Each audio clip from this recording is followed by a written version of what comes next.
नमस्कार। केपेसिटाबीन मेरी प्रैक्टिस में मोस्ट कॉमन कीमोथेरेपी टैबलेट है जो मैं डेली बेसिस पे प्रेस्क्राइब करता हूँ। सो इस वीडियो में हम केपेसिटाबीन की बेसिक्स के बारे में बात करेंगे जो एक पेशेंट को जानना चाहिए।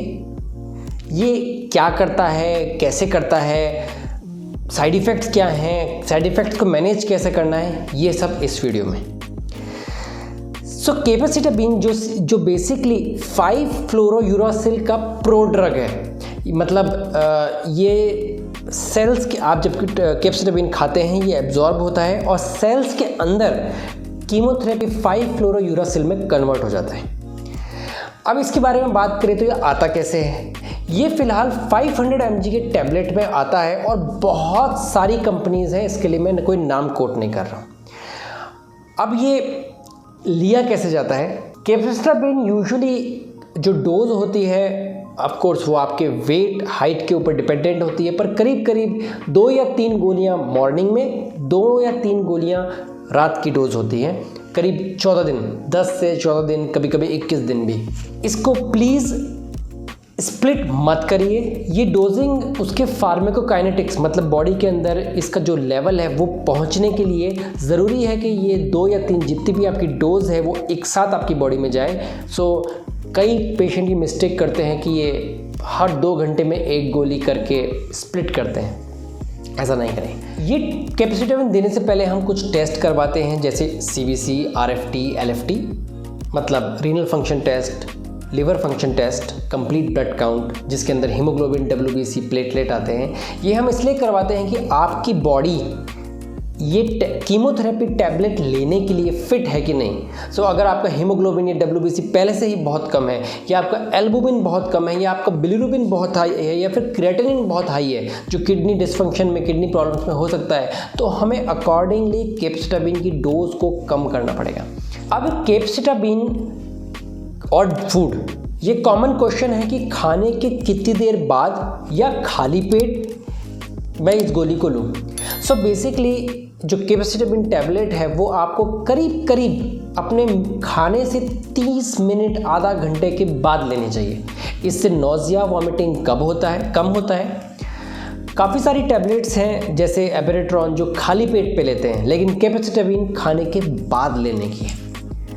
अभी केपेसिटाबीन का एक साइड इफ़ेक्ट वॉमिटिंग है जिसको हम बाद में कवर करने वाले हैं, लेकिन वॉमिटिंग की टैबलेट खाने से करीब आधा घंटा या एटलीस्ट 10-15 मिनट पहले लेनी है और केपेसिटाबीन खाने के बाद लेनी है। अगर केपेसिटाबीन लेने के तुरंत बाद अगर आपको वॉमिटिंग हो जाए, प्लीज़ वापस से दूसरी गोली मत लीजिए।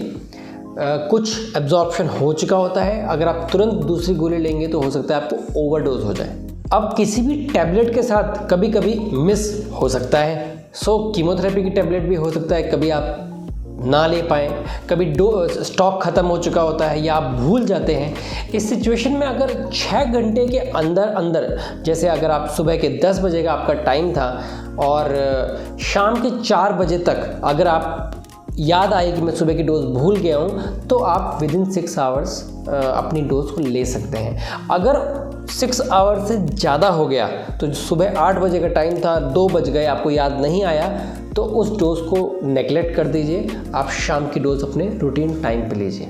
ओके, अब एक बहुत इम्पॉर्टेंट कॉन्सेप्ट कवर करते हैं। किसी कारण से अगर आपको 2-3 दिन के लिए दवाई बंद करनी पड़े, जैसे साइड इफ़ेक्ट्स मैं बाद में कवर करने वाला हूँ, पर किसी कारण से आपने 2-3 दिन के लिए दवाई बंद करी तो वो एक्स्ट्रा डेज आपको आगे जाके कवर करने की ज़रूरत नहीं है। मैं एग्जांपल समझाता हूँ। मान लीजिए 1 तारीख को आपने टैबलेट शुरू करी, जो भी आपकी डोज थी, 3 सुबह 3 शाम को, 7 तारीख को आपको कोई साइड इफ़ेक्ट हुआ जिसके कारण आपको ये टैबलेट बंद करनी पड़ी, या किसी भी कारण से 3 दिन के लिए आपने ये टैबलेट नहीं ली, तो 7 तारीख से लेके 10 तारीख तक आपने ये टैबलेट्स नहीं ली है। यूजुअली केपेसिटाबीन हम देते हैं 1 तारीख से लेके 14 तारीख तक। सो ये 3 दिन जो आपने मिस किए हैं, आप एडिशनली 14 तारीख के बाद 3 दिन और नहीं लेंगे। आपका जो टाइम है वो 14th डे पे इस टैबलेट का शेड्यूल ख़त्म हो जाएगा। ये कॉमन मिस्टेक है, इसलिए मैं फिर एक्सप्लेन करता हूँ। 1 तारीख को आपने डोज शुरू करी, आपका प्रेस्क्रिप्शन 14 डेज का है, आपको 1 तारीख से लेकर 14 तारीख तक ये गोली लेनी थी। किसी कारण से अगर आप 3 दिन नहीं ले पाए एग्जाम्पल, या 2 दिन नहीं ले पाए, आपको 14 तारीख के बाद एडिशनल 2 डेज या 3 डेज नहीं लेने हैं। सो finish the course on day 14 और day 21, what ever your schedule is, जो भी आपको शेड्यूल बना के दिया गया है, एक्स्ट्रा डेज मत लीजिए। ये कीमोथेरेपी टैबलेट है, बच्चों की पहुंच से दूर रखिए। कॉमन जो गोलियां हैं जैसे सर दर्द की गोलियां या एसिडिटी की गोलियां, उन गोलियों के साथ कैपेसिटाबिन की टैबलेट्स को साथ में स्टॉक मत करिए, गलती से हो सकता है कोई और कंज्यूम कर जाए। कैपेसिटाबिन का कुछ इंट्रैक्शन है कुछ और दवाइयों से, जैसे फेनिटोइन या फिनोफॉर्बिटॉन। ये दवाइयाँ कन्वर्जन्स के काम आती है, झटका, मिर्गी, इन सब में ये दवाइयाँ दी जाती है। अगर आप इस तरह की दवाइयाँ ले रहे हैं तो डॉक्टर मुझे बताइए, इंट्रैक्शन के कारण हो सकता है कैपेसिटाबिन की डोज हमें कम करनी पड़े। नाउ किसी भी कीमोथेरेपी के लेते वक्त, चाहे वो इंजेक्शन से ले रहे हों या टैबलेट ले रहे हों, इंक्लूडिंग कैपेसिटाबिन, बर्थ कंट्रोल आपको प्रैक्टिस करना चाहिए। कीमोथेरेपी से हमारे स्पर्म्स ओवा को थोड़ा डैमेज पहुंचता है, इसके लिए ड्यूरिंग कीमोथेरेपी प्रेगनेंसी अवॉइड करना चाहिए। बर्थ कंट्रोल पिल्स अगर आपके पार्टनर ले सकते हैं तो वो लीजिए, या फिर बैरियर प्रोटेक्शंस लाइक कॉन्डम या डायफ्राम, इस तरह के बर्थ कंट्रोल मेथड्स आपको अप्लाई करके प्रेगनेंसी अवॉइड करने चाहिए। अब आते हैं साइड इफ़ेक्ट्स और उनका मैनेजमेंट। सो सबसे कॉमन साइड इफ़ेक्ट्स कैपेसिटाबिन का जो होता है उसको हम कहते हैं HFS, मतलब हैंड फुट स्किन रिएक्शन। इसमें होता क्या है, इसमें होता है पाम्स और सोल, इसकी जो चमड़ी होती है वो ख़राब होने लगती है, ऐसी फीलिंग्स आती हैं, नम्ब या पेनफुल फीलिंग आती है। कभी कभी ये जो हाथों की लकीरें होती हैं उसमें क्रैक पड़ सकता है। कभी कभी फिंगरप्रिंट्स प्लेन होने लगते हैं, मिटने लगते हैं। ये सारे टेम्पररी साइड इफ़ेक्ट्स हैं, इसके लिए आप इससे घबराइए मत, लेकिन ये हो सकता है। अब अगर हो तो इसका मैनेजमेंट क्या करना है। मैनेजमेंट ये है कि हैंड और फुट है तो आपको ट्रॉमा मतलब इंजरी अवॉइड करनी है। बहुत टाइट अगर स्लीपर्स पहनते हैं, मैंने कई पेशेंट को देखा है बहुत ज़्यादा कोल्हापुरी हार्ड चप्पल पहनते हैं, उस तरह के शू फुटवेयर, या फिर हाथ में किसी तरह की बहुत टाइट अंगूठियां हैं वो अवॉइड करिए। ट्रॉमा बचाने के लिए जो लोग बॉडी बिल्डिंग करते हैं, हैवी वेट्स उठाते हैं, या अगेन एंड अगेन कुछ ट्रॉमेटिक चीज़ें पकड़ते हैं जैसे कोई ड्रिल मशीन या वगैरह, वो आपको अवॉइड करना चाहिए, नहीं तो स्किन को डैमेज ज़्यादा हो सकता है। आपको हाथ को साफ रखना है। अगर आपकी चमड़ी बहुत हार्ड हो चुकी है, कट लगने लगे हैं, तो आपको ल्यूक वार्म वाटर के अंदर रखकर इसको सॉफ्ट करना है। इसके अलावा कुछ ऐसी क्रीम है जिसको हम कहते हैं यूरिया बेस्ड क्रीम। इंडिया में बहुत सारी कंपनीज़ हैं, एग्जाम्पल आपकी सहूलियत के लिए ज़रीना XERINA या हाफूस HAFOOS, इस तरह के कुछ ब्रांड नेम्स अवेलेबल हैं। वो यूरिया कंटेनिंग क्रीम्स होती हैं। ये स्पेसिफिकली इस तरह के HFS हैंड फुट रिएक्शन को मैनेज करने के लिए बनाई गई हैं।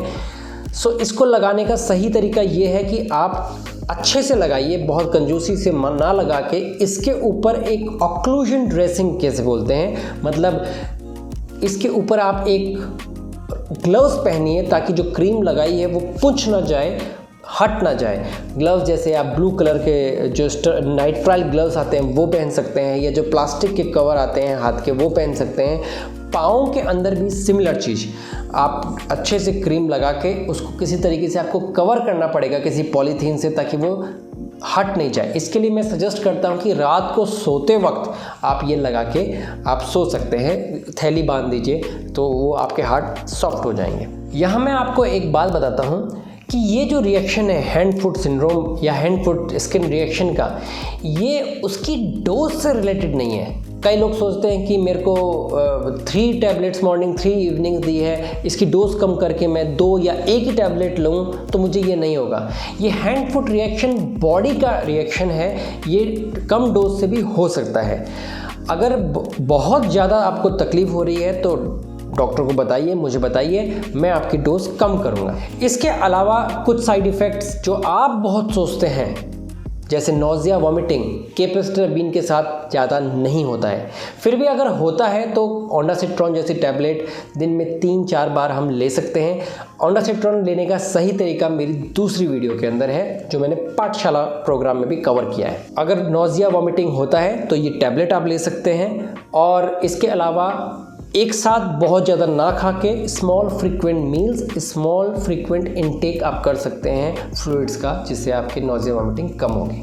अब कैपेसिटाबीन से होने वाला एक साइड इफ़ेक्ट बहुत डिफरेंट है और मैं यहाँ पे डिटेल में कवर करूँगा, जो है लूज मोशन या डायरिया।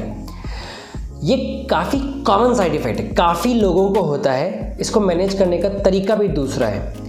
अगर आपको लूज मोशन होता है तो माइल्ड लूज मोशन हो, जैसे 3 स्टूल्स पर डे, तो केवल लोप्रामाइड या फ्लूइड इनटेक बढ़ाकर भी आप इसको मैनेज कर सकते हैं। इस सिचुएशन में लोप्रामाइड लेने का एक स्पेशल तरीका होता है। जैसे ही आपको लूज मोशन स्टार्ट हुआ, 1 या 2 हो गए, आप 2 mg लोप्रामाइड लीजिए, 2 टैबलेट्स, तो टोटल हुआ 4 mg। 2 mg की 1 कैप्सूल आता है, आपको लेना है 2 कैप्सूल। पहला dose 2 capsule, total dose 4 mg। इसके बाद हर 4 घंटे में आप एक कैप्सूल, मतलब 2 mg का 1 कैप्सूल लेते रहिए, जब तक 12 घंटे तक आपका कोई लूज मोशन नहीं हो तब तक। ये एक इम्पॉर्टेंट साइड इफेक्ट है, इसलिए मैं और डिटेल में समझाऊंगा। मान लीजिए सुबह 8 बजे आपको लूज मोशन स्टार्ट हुआ, 8 बजे पहले लूज मोशन के साथ आपने 2 कैप्सूल लोप्रामाइड लिए हैं, टोटल 4 mg। अगला लूज मोशन आपको 11 बजे हुआ, लेकिन आपने अगली डोज 4 घंटे बाद, मतलब 12 बजे ली है। उसके बाद अगली डोज शाम के 4 बजे ली है। आपको लास्ट लूज मोशन हुआ दोपहर के 3 बजे। दोपहर के 3 बजे से लेके रात के 3 बजे तक आपको हर 4 घंटे में, मतलब शाम के 4 बजे, रात के 4 बजे, शाम के 8 बजे, रात के 12 बजे और सुबह के 4 बजे, 12 घंटे और 4-4 घंटे में एक कैप्सूल 2 mg का लेते रहना है, तब जाके डायरिया ढंग से कंट्रोल होगा। यह अक्सर लोग गलती क्या करते हैं, वो एक गोली लेते हैं, डायरिया थोड़ा कुछ कम होता है, अगली डोज नहीं लेते, डायरिया फिर स्टार्ट हो जाता है। ये गलती आप ना करिए, सही तरीके से लोप्रामाइड लीजिए। इसके अलावा किसी भी डायरिया में ये कॉमन सेंस की बात है कि आपको फ्लूइड इनटेक पे ध्यान देंगे। अगर एक डायरिया होता है तो उसके बाद कम से कम 1 गिलास फ्लूइड मतलब जिसमें कॉफ़ी चाय नहीं, सोडा नहीं, कोल्ड ड्रिंक नहीं, नॉर्मल फ्लूइड, नींबू पानी, नमक या चीनी के साथ आपको लेना चाहिए। Drink plenty of fluid during this diarrhoea time. खाना पीना बंद मत करिए, क्योंकि वीकनेस आ सकती है। इसलिए मैं कहूँ, मेरे जो सारे पेशेंट हैं, जब मैं उनको कैपेसिटाबीन देता हूँ, उनको ये सजेस्ट करता हूँ कि लोप्रामाइड की एक स्टॉक बना के रखें, क्योंकि कई बार ये डायरिया रात को शुरू होता है, कोई फार्मेसी खुली नहीं होती, पेशेंट लोप्रामाइड नहीं ले पाते हैं क्योंकि अवेलेबल नहीं है, और सुबह तक डायरिया काफ़ी ज़्यादा बढ़ चुका होता है। अगर सही टाइम पे लोप्रामाइड स्टार्ट करें तो डायरिया को आप बहुत आराम से कंट्रोल कर पाते हैं। अब अगर किसी कारण से आपका डायरिया नहीं कंट्रोल हो पा रहा है तो आपको क्या करना है। बेसिकली अगर बहुत सीवियर कैपेसिटाबीन इंड्यूस्ड लूज मोशन हो रहे हैं तो कैपेसिटाबीन बंद कर दीजिए 1 या 2 दिन के लिए। लोप्रामाइड कंटिन्यू करिए, ओरल ही एनफ फ्लूइड लीजिए, ORS वगैरह, नींबू पानी वगैरह लीजिए। कुछ ऐसे डाइट जो आपको डायरिया प्रेसिपिटेट करता है, फॉर एग्जांपल कुछ लोगों को दूध या दूध रिलेटेड प्रोडक्ट से डायरिया जैसा लगता है, वो अवॉइड करिए। कुछ ऐसे स्टिमुलेटरी फूड मतलब कॉफ़ी, चाय, पपाया, बहुत ज़्यादा केला खाना, इस सब से भी लूज़ मोशन बढ़ सकता है, वो आपको अवॉइड करना चाहिए। अगर 24 घंटे से ज़्यादा आपको लूज़ मोशन कंट्रोल नहीं हो रहे हैं तो प्लीज़ हॉस्पिटल जाके IV फ्लूइड चालू करवाइए या फिर डॉक्टर से मिलिए। हो सकता है ये इन्फेक्टिव डायरिया हो और आपको कुछ एंटीबायोटिक्स स्टार्ट करनी पड़े या कुछ स्पेशल टेस्ट करने पड़े आपके इम्यूनिटी के लिए।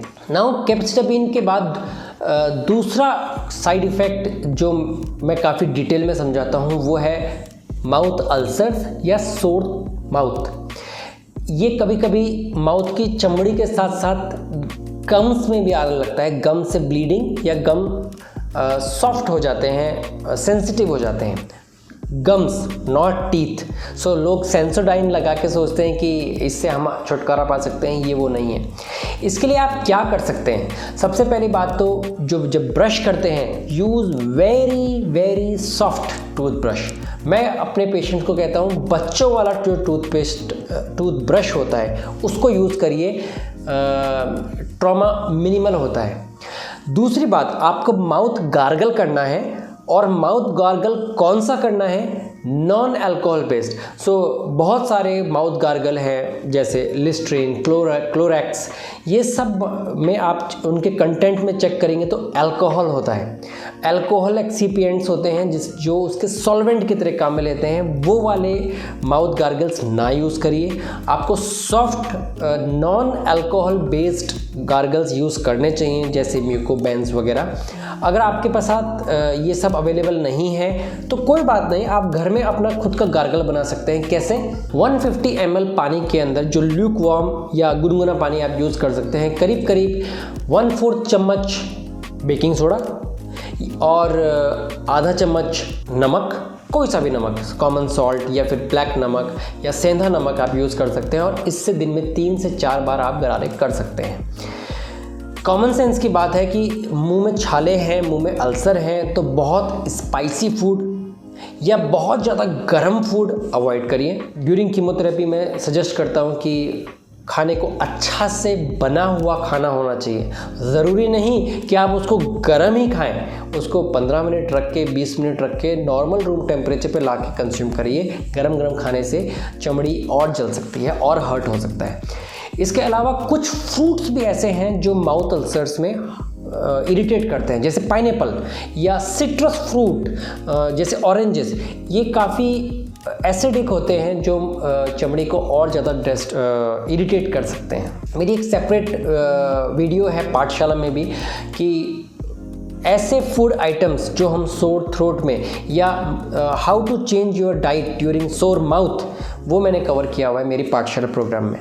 इसके बाद कवर करेंगे कीमोथेरेपी इंड्यूस्ड इम्यूनिटी डाउन होना।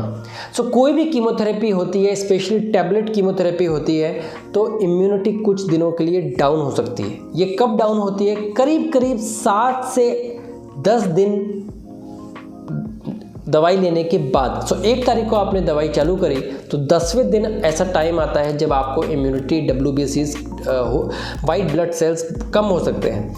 इस दौरान कई बार मैं पेशेंट को टेस्ट करने के लिए भी बोलता हूं, लेकिन आप अपने डॉक्टर की एडवाइस फॉलो करिए जब भी उन्होंने ब्लड टेस्ट करने के लिए बोला है। ड्यूरिंग दिस टाइम, जो ये 4-5 दिन का टाइम है, 1 तारीख को आपने चालू किया, 7 तारीख से लेकर करीब 12 या 13 तारीख तक, इस दौरान आप इम्यूनिटी कम हो सकती है, तो आपको हैंड हाइजीन फॉलो करना पड़ेगा।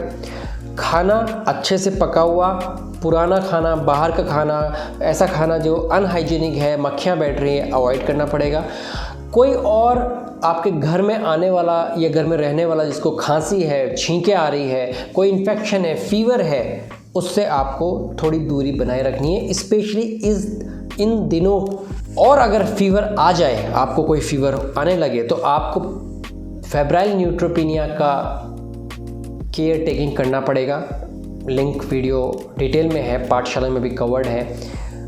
ड्रग्स या एंटीबायोटिक्स लाइक अमोक्सिसिलिन क्लेवुलोनिक एसिड और सिप्रोफ्लॉक्सासिन का कॉम्बिनेशन आपको रिकमेंड किया जाता है फेब्राइल न्यूट्रोपीनिया के दौरान, वो आपको चालू करना चाहिए।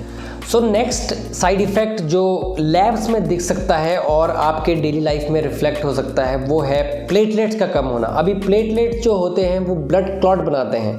अगर प्लेटलेट आपकी कीमोथेरेपी इंक्लूडिंग कैपेसिटाबिन टैबलेट के कारण कम हो गए हैं, जो होता है करीब करीब 10 दिन टैबलेट लेने के बाद, तो आपकी इंक्रीज ब्लीडिंग रिस्क है, आपको ब्लीडिंग हो सकती है। इस दौरान मैं जो महिलाएं हैं उनको सजेस्ट करता हूं कि सब्जी वगैरह ना काटें। जो जेंट्स हैं जो अग्रेसिव स्पोर्ट्स या अग्रेसिव वर्क के अंदर है जहां चोट लग सकती है या फिर कट लग सकते हैं, तो मैं सजेस्ट करता हूं कि वहाँ वो काम उन 4-5 दिनों के लिए अवॉइड करें। ब्लीडिंग का रिस्क और भी ज़्यादा है अगर आप ऐसे कुछ ब्लड थिनर्स जैसे एस्प्रिन, क्लोपिडोग्रिल या लो मॉलिक्यूलर वेट हेपरिन वगैरह ले रहे हैं, तो ब्लीडिंग रिस्क और भी ज़्यादा है, आपको और ध्यान रखना चाहिए। एक चीज़ जो अक्सर लोग मिस करते हैं वो ये है कि ब्रश करते वक्त बहुत सफाई के लिए एंथुजियास्टिक होकर बहुत दबा के बहुत हार्ड ब्रश करने लगते हैं, वो आपको अवॉइड करना चाहिए।